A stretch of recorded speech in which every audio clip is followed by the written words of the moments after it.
Hi friends, this video shows how to enable Sharp AquosLink in Google TV to control Sharp devices. First, let me go to settings.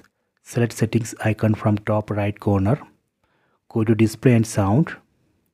Select HDMI CEC. First, we have to enable HDMI CEC. Let me enable. Done. This way we can enable HDMI CEC or Sharp AquosLink. After enabling this option, we can connect Sharp device to this TV using HDMI cable.